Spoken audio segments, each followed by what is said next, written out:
Entonces dice Juan 4, del 23 al 24, mas la hora viene y ahora es cuando los verdaderos adoradores adoran al Padre en espíritu y en verdad. Pero también el Padre, tales adoradores, busca que le adoren. Dios es espíritu, y los que le adoran en espíritu y en verdad es necesario que adoren. Amén. Es ese Juan 4, del 23 al 24. Dice la enseñanza, cada vez que Dios nos revela, que se revela a una persona, la respuesta más apropiada es adorarlo. Jesús enseñó que el Padre está buscando adoradores en espíritu y en verdad. Esto significa que hay muchos que piensan, que están adorando a Dios, pero en realidad no lo están haciendo. Que hay muchos que piensan que están adorando a Dios, pero en realidad no lo están haciendo, ya que hay muchos conceptos erróneos acerca de la adoración. Pero vamos a revisar algunos de ellos. El Consolador, que es el que nos guía en todo, ¿verdad? Él nos hace, a través de Él, entrar en esa presencia, entrar en Dios. No debe centrarse en nuestras necesidades, sino de ser adorado, independientemente de nuestras circunstancias o emociones. ¿Qué quiere decir esto? Muchas veces, yo no sé si a usted le ha pasado, yo he escuchado adoraciones, que realmente no adoran al Padre, sino que lo que expresan es una necesidad que nosotros tenemos. Yo no voy a decir que no necesitemos a Dios, yo le digo, Señor, yo te necesito, yo lo necesito para todo. Por todo lo que yo vaya a hacer, yo dependo de Él. Yo le digo, Señor, yo no sé nada. ¿Ves? Yo no sé la adoración. Dice Apocalipsis 4, del 9 al 11. Y siempre que aquellos seres vivientes dan gloria, honra y acción de gracia al que está sentado en el trono, al que vive por los siglos de los siglos, los 24 ancianos se postran delante del que está sentado en el trono y adoran al que vive por los siglos de los siglos. Y echan sus coronas delante del trono diciendo, Señor, digno eres de recibir la gloria, la honra y el poder, porque tú creaste todas las cosas y por tu voluntad existen y fueron creadas. ¿Qué quiere decir eso? Aquí nos está hablando, por decirlo de alguna manera, del protocolo, cómo se mueve el cielo. ¿Ves? Dice que los 24 ancianos se postran. Sus coronas, se quitan sus coronas y lo adoran. Se quitan las coronas, se quitan, por decir así, por llamarlo de alguna manera, se despojan de todo. Y con todo eso lo adoran a Él. Y le dan la gloria, y le dicen, Señor, Él es digno de toda gloria y de toda honra. ¿Cuánto más nosotros no lo podemos hacer? ¿Verdad? Y dice, Dios es digno porque Él es el creador y el sustentador de todas las cosas. Él también es digno porque es santo. El significado fundamental de la palabra santo es diferente de los otros que creen. Dios es único. Él es una Trinidad, es eterno, es el origen de todas las cosas. Sin Él nada existiría. No hay dioses, no hay seres espirituales, ni nada parecido a Él. Sin embargo, a pesar de su infinita superioridad, Él se refiere a sí mismo como nuestro Padre. Amén. ¿Ves? ¿Qué quiere decir eso, verdad? Imagínense, él sostiene todas las cosas, Él no depende de nadie, Él no depende de nada. Él es Él mismo, Él sostiene todas las cosas. Como dice el Salmo, ¿verdad? Que Él tiene la tierra por estrado de sus pies. Él sostiene el universo, lo tiene en la palma de su mano. Todas las cosas, todo lo que nosotros podamos ver, fueron hechas por Él. Aleluya. Vemos la naturaleza, vemos los peces, vemos el mar, vemos la belleza de las plantas, vemos los animales, porque hay animales que tienen un colorido hermoso. Uno dice, wow, Señor, acabaste aquí, es que mejor no lo pudiste haber hecho. Esa es su creación, esa es su obra, es una maravilla. ¿Ves? Y siendo tan superior a nosotros, superior en qué, en todo, su conocimiento, nosotros no la llegamos, pero ni siquiera ni al medio borde del talón. ¿Ves? En toda la sabiduría que Él tiene, Él sabe todas las cosas, tiene control de todo. Dice Amén. la palabra que no hay una hoja de un árbol que no caiga, si no es su voluntad. Fluye, No hay papá, una hebra, fluye. La hebra de nuestro pelo, de nuestras cabezas, la hebra de pelo de nuestra cabeza, Él las tiene contadas. Él sabe cuánto pelo tenemos cada uno, ¿sabe? O sea, es una cosa, si nos comenzamos a meditar y a pensar en la grandeza de Dios, y Él se baja a decir, yo soy tu Padre. Santo. Nosotros no somos nada, porque no somos nada. Y Él es nuestro Padre. Y Él dice, yo soy tu Padre. Yo soy tu Padre. Y lo ha dado todo. Y nosotros, sin ser, que somos a la par de Él. Somos muchos, no somos nada. Entonces dice la palabra, la adoración se basa en la revelación. Vamos a ver cómo vamos a profundizar esto. Dice, usted puede adorar a Dios solo en aquella área donde tenga revelación acerca de Dios. ¿Cómo así? Ok. Si Dios se ha revelado a mi vida como mi proveedor, ese es el área donde yo más lo conozco. Lo conozco como Jehová Jireh, el Dios de la provisión. Amén. Yo lo conozco como el Dios que me toca la puerta y envió a un cuerpo, envió a alguien a que me trajera provisión cuando yo no tenía. Amén. ¿Ve? Su palabra dice, ¿verdad?, que no hay justo desamparado ni su simiente que me diga pan. Entonces, algo va a venir a tu puerta cuando estemos pasando por esa situación. Amén. Lo declaramos. Pero cuando eso pasa, ese es el conocimiento. Él se revela a nosotros ahí como el Dios de la provisión. Cuando estamos enfermos, Él se revela como Jehová Rafa, el sanador. ¿Por qué? ¿Qué dice la palabra? Que hay una verdad absoluta. Sí, yo puedo sentir el malestar en mi cuerpo, me puedo estar sintiendo mal, pero hay una verdad absoluta, que la palabra dice que por su llaga nosotros fuimos curados. O sea, Aleluya, que antes de aleluya. enfermarnos, ya hemos sido curados, estamos sanos. Santo. Y muchas veces lo que nos toca a nosotros es creer, aunque sintamos el malestar en nuestro cuerpo, debemos creer, y lo estoy hablando de mi testimonio, lo estoy diciendo, Señor, gracias, soy sano. Señor, gracias, me curaste, me sanaste. Esas son las áreas, por eso dice que en las áreas donde Él se nos fue revelado, ahí nosotros lo vamos a adorar.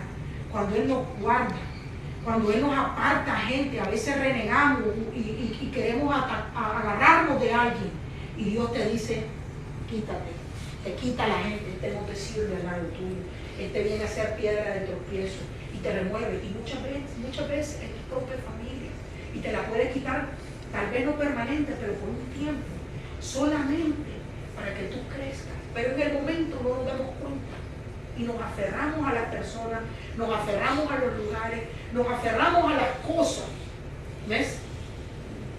A los trabajos nos aferramos, a los trabajos que nos apartan de Dios, porque creemos y entonces hacemos de ese trabajo el Dios. Ese va a ser tu Dios. Ese va a ser tu Dios, ese es tu Dios. ¿Ven? Porque estás agarrado. No, que no me quites porque mi trabajo me encanta.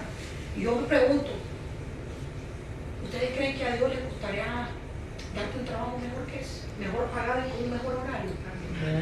¿Verdad que no le costaría nada? ¿Ves? Y entonces, vamos a seguir con la enseñanza. Ya les di suficiente ejemplo. Aquí nos da un ejemplo más y dice, por ejemplo, si usted tiene una revelación de la paternidad de Dios, podrá adorarlo como Padre. Por supuesto, eso es algo importante, eso es algo que yo lo experimenté. Yo puedo hablar de mi vida antes y puedo hablar de mi vida después, cuando Dios me fue revelado como Padre.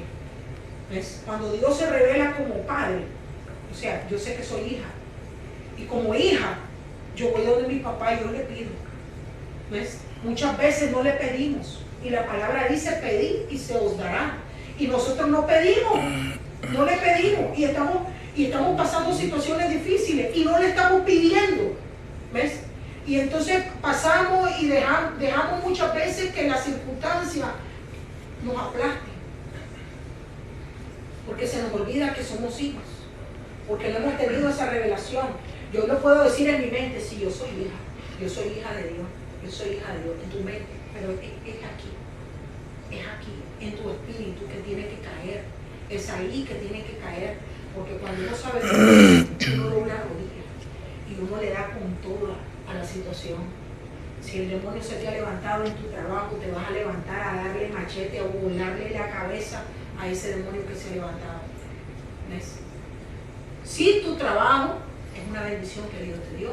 Amén. Ahora, si tu trabajo es piedra de tropiezo para Dios, pueda que sea el mismo Dios el que esté provocando esa situación para que tú vayas buscando otro. Entonces, ¿qué le vas a pedir? Señor, ábreme Sí, va, sierva. ábrame una puerta, la necesito.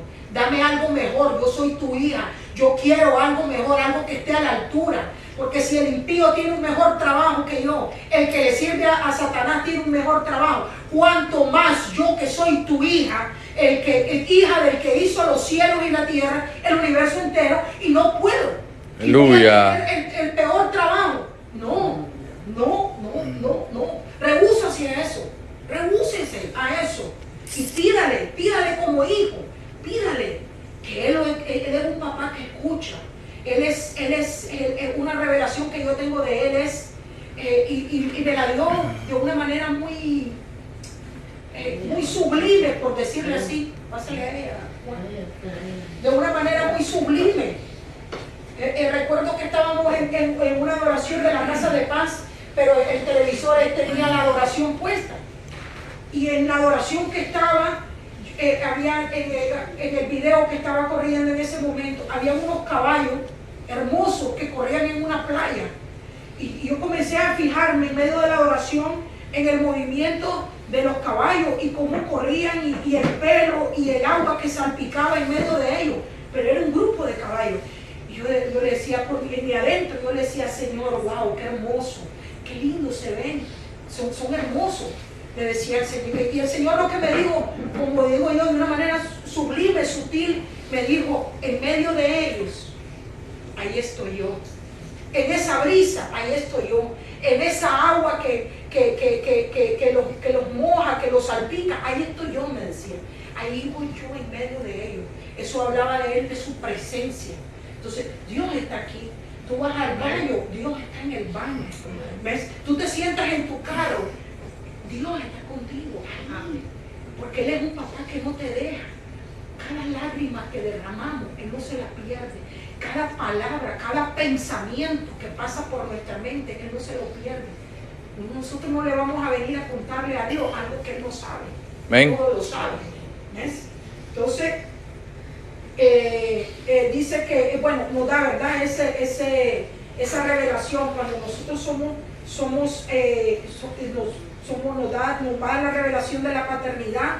Dice que nosotros vamos a poder adorarlo a Él como Padre. Al mismo tiempo, esta revelación, que era lo que yo estaba hablando, le da seguridad al saber que usted es hijo.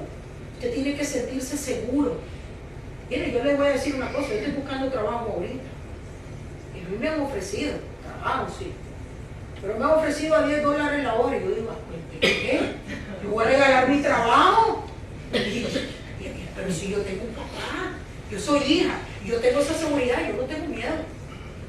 Yo no tengo miedo. ¿Ves?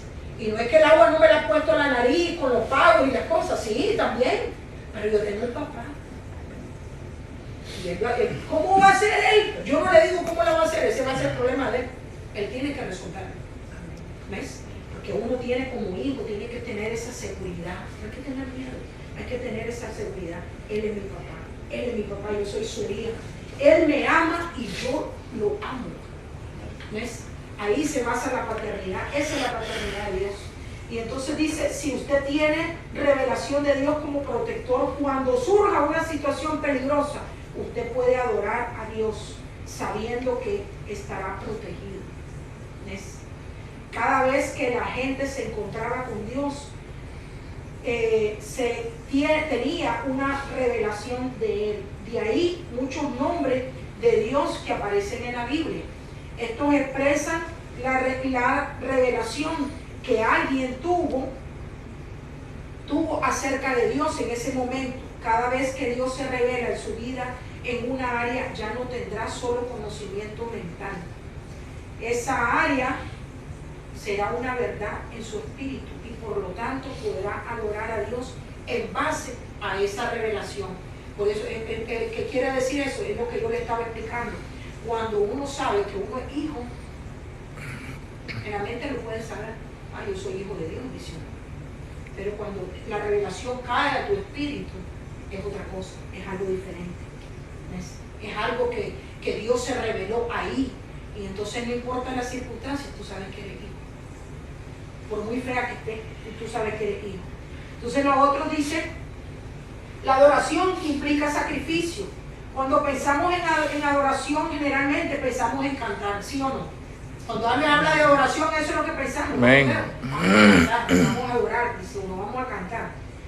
Y dice que sí es parte de adorar a Dios. No estamos diciendo que no lo es. Pero sin embargo, la primera mención de adoración a Dios en la Biblia no tenía nada que ver con cantar ni con música, sino con un sacrificio. Lo vamos a ver ahora en la palabra Génesis 22, del 1 al 2 y el 5. Dice, aconteció después de estas cosas que probó Dios a Abraham y le dijo, Abraham, y él respondió, heme aquí. Y dijo, toma ahora tu hijo, tu único, Isaac, a quien amas, y vete a tierra de Moriah y ofrécelo ahí como holocausto sobre uno de los montes que yo te diré. Ahora en el versículo 5 le dice, entonces dijo Abraham a su siervo, esperad aquí, le dijo a los siervos, con el asno y yo y el muchacho irá, y yo iremos allá y adoraremos y volveremos a vosotros. ¿Ves? Dios le pidió a Abraham su único hijo. Y Abraham era un viejo de más de 100 años. Y le pidió a su único hijo. Y le dijo, quiero que me lo lleve como adoración, como sacrificio. Y lo que le iba a dar era guiso, iba a matarlo. No era que iban a ir a cazar juntos sobre una piedra, no, iba a matarlo. Entonces ese es una manera de adorar a Dios. Muchas veces Dios nos prueba con lo que nosotros más amamos, más queremos tener. Ahí Dios nos prueba y nosotros tenemos que adorarlo a Él, darlo, soltarlo. Abraham llamó adoración al acto de sacrificio a Isaac.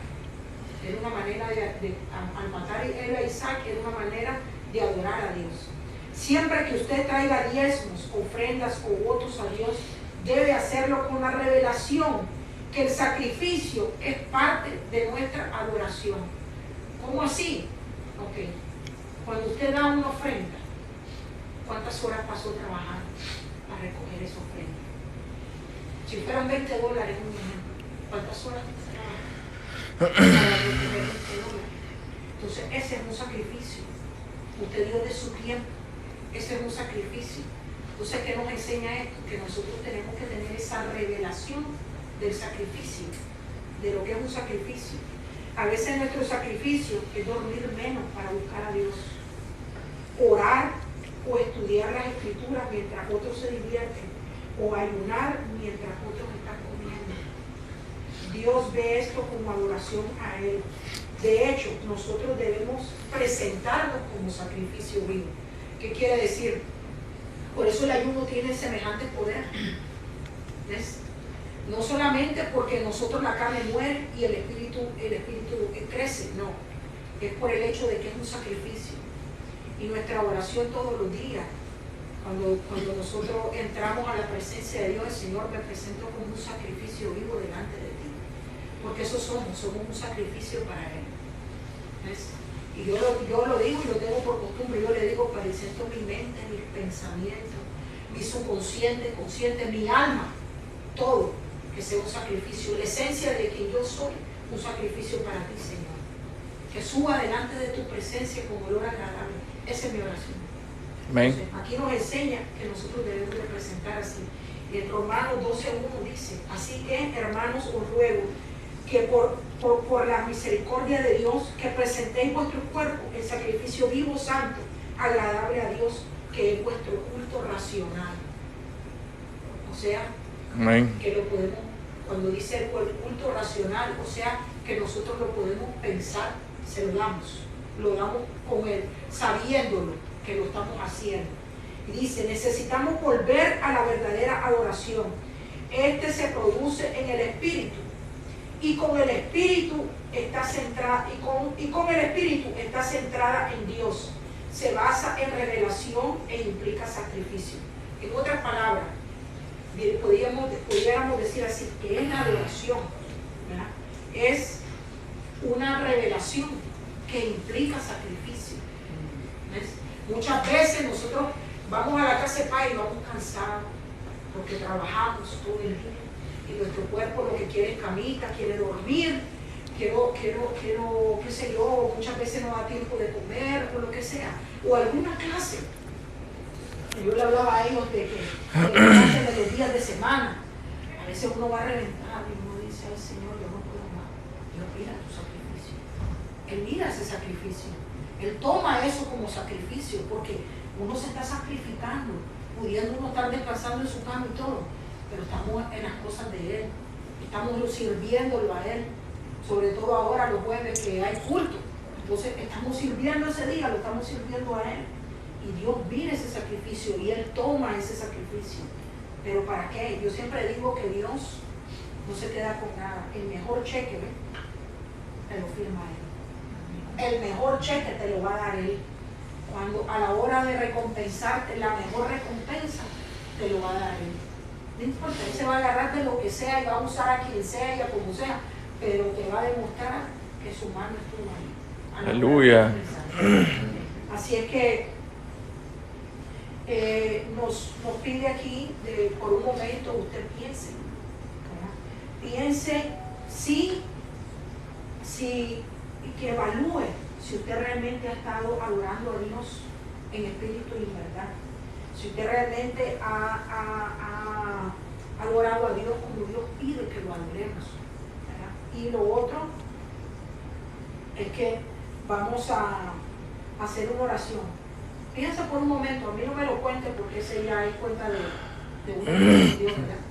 Y por un momento, en un momento vamos a hacer una oración, porque si no hemos adorado a Dios como Él se merece, vamos a pedirle perdón hoy para comenzar de nuevo y decirle, Señor, ahora ya entendí, ahora ya sé lo que tengo que hacer, voy a adorarte como tú te lo mereces, como lo que tú eres, ¿verdad? Así es que les voy a pedir, pónganse de pie un momentito.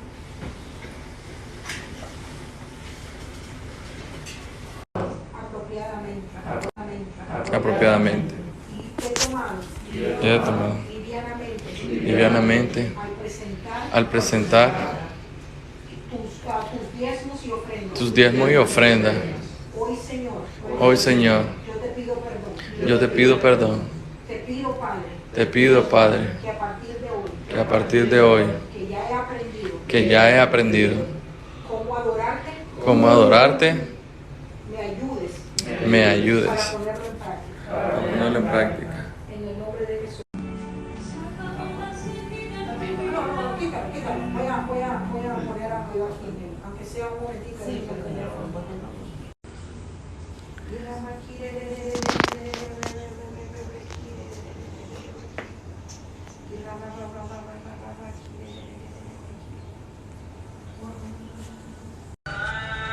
yo te adoro, Señor. Yo te adoro, Señor.